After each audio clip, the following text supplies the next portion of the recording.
Kaifala has come in a very big way, and he has given a whole lot of strength in the fight against corruption, and he has made it quite visible as well. And he has come up with new ideas, not only to send people to jail, but also to make them pay back money to the state, which to us is a way of introducing a new component in the fight against corruption. I would say it's foundation laying. He's done well.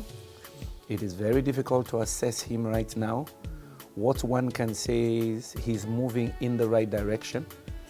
He's set the right tone. The challenge is sustaining that pace. The challenge is maintaining his integrity and his courage. We want to, on behalf of Campaign for Good Governance, extend congratulatory messages to him as he goes through 1 year in office. Fighting corruption the world over is really a very challenging task, and we want to offer heart to him for the dynamism he's brought into the fight. One of the things we find useful with Francis Ben Kaifala Esquire is that he has taken the challenge as a personal challenge. He's a young man that I admire a lot, because to be able to fight corruption, you have to be someone with the guts to fight it. And I think the current Commissioner Ben Kaifala has the gut to fight corruption. So I admire him a lot. I believe he's doing extremely well, and we are seeing results. I see him as a very determined and serious young man who is committed to the crusade of fighting corruption, which we have all accepted as a serious problem undermining the political development, socio-economic activities in Sierra Leone. And as a matter of fact, he's a young man, and I think he's making himself a role model in such a process. In terms of his approach, by way of having what we call mass mobilization, is quite impressive. ACC is limited in personnel, is limited in resources. Public Education Department is limited in personnel. What we are doing here today is more than just signing a pact. It is an extension of the staffing of the ACC to include the hundreds of men and women working in civil society. So I am with the view that Mr. Kaifala is one of the persons perhaps chosen by the president within this short period to serve the purpose of change that is actually accelerating or facilitating both behavioral and social change.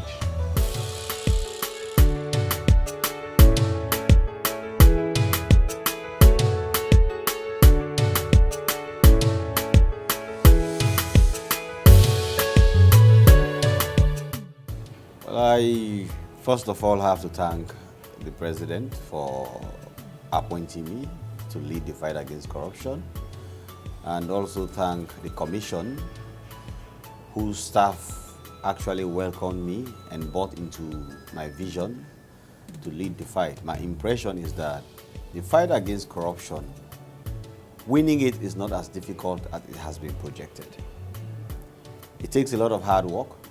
It takes consistency over a period of time, a minimum of 2 to 3 years, for the population to really react to the drive of the commission and the presidency.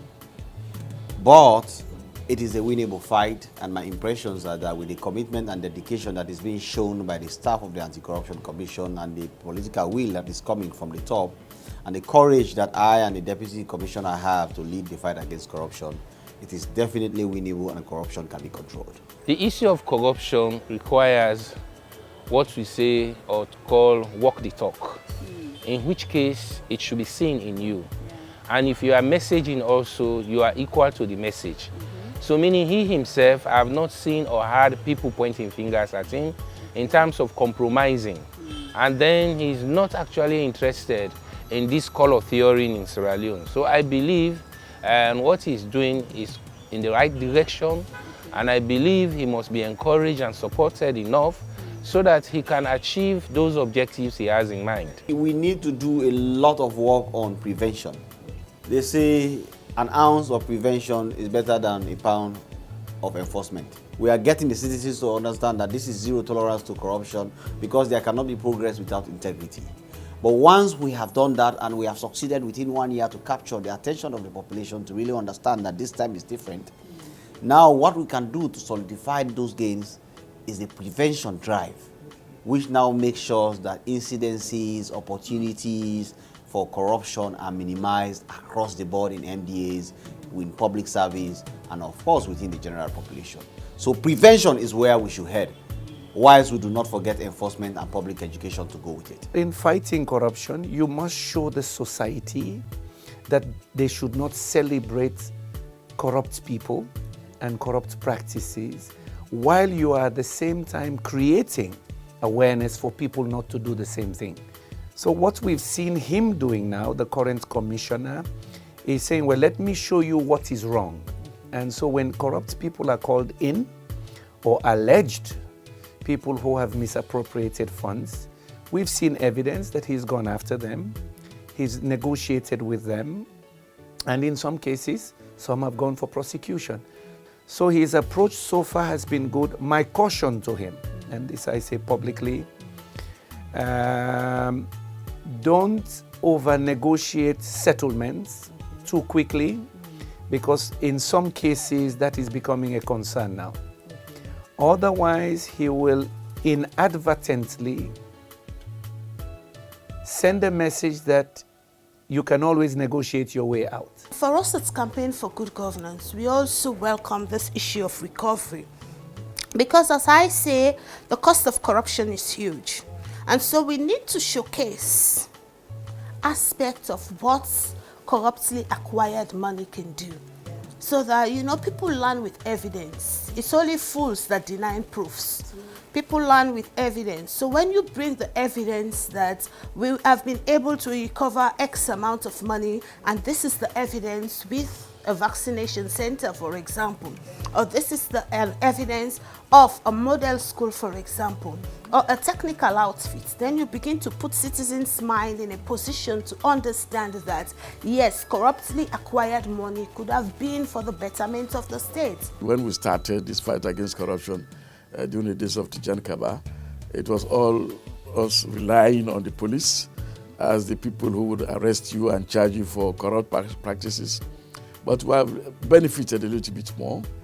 Now we went up to the point that by looking at the act itself, improving on the act, and now we are also improving on the various aspects of legislation. And I think that with that in mind, there is always a way, an opportunity for us to continue to address the issues of corruption. On the bill in Parliament, I can assure you that we have worked on it. In fact, it had gone through the second reading. It had gone through the committee stage. There have been a lot of discussions between Parliament and anti-corruption and other parties that are affected by that particular bill, like the National Public Procurement Authority. We are also discussing with the Ministry of Finance. So a lot of discussions have been going on between Parliament and those institutions and the Anti-Corruption Commission on the way forward for the bill. Well, I can assure you that as a Parliament and as a leader, it's a bill that I personally believe is in the interest of the country, and I believe it's a bill that will help in the fight against corruption. I think that what we are doing is really rigging the fight against corruption itself in a positive way. These things, the amendments, the kinds of provisions that are in that amendment, when they are eventually passed by Parliament, it is going to be a deterrent by itself. You will have to think twice to engage in corruption. For us to have a dedicated court with dedicated judges to sit there to deal with corruption cases so they can move faster, speedier, and more accurately for the good of the country, so that cases no longer last for 1, 2, 3 years as used to be. These are all things that are positively going to impact the fight against corruption. And I have a lot of hopes for the future of this country. I have a lot of hope for where we are going, and we'll get there. The idea is we are going to make corruption a high-risk, low-return venture for the country. So it will be very risky for anybody to embark into it, but also you will not gain much from it, even if you do. So either way, you lose. will make you bankrupt, will send you to prison, and will make sure that society also sees you as a corrupt person as you are. The Anti-Corruption Commission is moving now towards institutionalizing the fight against corruption, meaning that there is the commission, but now they're creating a legal structure to pursue corruption cases. So that is commendable that the effort is being made now to institutionalize the processes, but also expedite the consideration of cases. What again I will emphasize here, the neutrality, fairness, and credibility of those institutions. That is crucial. You can create the best institution, but if it is not neutral, if it is not fair, it becomes a political instrument, then it kills the whole process. Congratulations, Francis Ben Kaifala. The challenge is enormous. Keep on the fight. It's really gaining momentum, and we only call on His Excellency the President, because he has to take the lead to support the Anti-Corruption Commissioner to have the space to do this. So it's really gaining traction, and we only hope it will be sustained. From our own side here, the APC sees itself as one of the harbingers, the people who contributed to the creation of the Anti-Corruption Commission. We are very proud that it is still alive, and we're also proud that Ben Kaifala too is doing very, very well. And we can only say from our own side here that we'll continue to wish him well, and he should rely on our support as well. I will say stay the course, be fair, be just. Posterity will judge him too. He's a young commissioner. He's shown dynamism. My guidance to him in whatever he does, fairness, justice, courage, and believe in the power of the Almighty. I want to first of all congratulate him. I was at State House when he presented 7.5 billion check to the president. I was invited for that particular program. And I believe this is the first time we have had a kind of recovery. In just 1 year, I think almost $2 million. I believe that is a huge amount of money. And if we continue in that direction, Sierra Leone is going to be another Singapore, I can assure you. Because all we need in this country at the moment is a fight against corruption. We ensure that we reduce corruption activities across the country, and then use the available resources in the interest of the people of this country. As long as that is done, we'll have a better Sierra Leone. And I really want to congratulate Ben Kaifala and his team, because it's not just about him. Like he said at State House in the ceremony at State House, that he has a team. It is the committed team that he has. That's why we are having all of these positive results. Okay. So yes, I say thank you to the entire team at the Anti-Corruption Commission. He just have to be steadfast. Okay. You know, Mr. Commissioner needs to be steadfast. Okay. Mr. Commissioner needs to be thorough. Mr. Commissioner needs to be aggressive. Okay. And Mr. Commissioner needs to be diplomatic. All I can tell the people of Sierra Leone is for us to understand that we have suffered. This country has suffered. We have no excuse for where we are.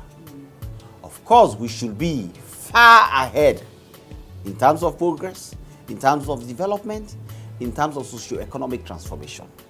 This is the time for us to join the fight against corruption, because the biggest inhibitor of our progress is corruption. That is why we are calling on all of them, the people of Sierra Leone. I am calling you now as your son, your brother, to join us at the ACC to tackle the menace of corruption. Support us. We are humans. We make mistakes. When we make mistakes, understand that we are humans. But generally, we are working towards the general good of the people of Sierra Leone. And there can be no better time for us to control corruption than now. Join us. Let us win this together.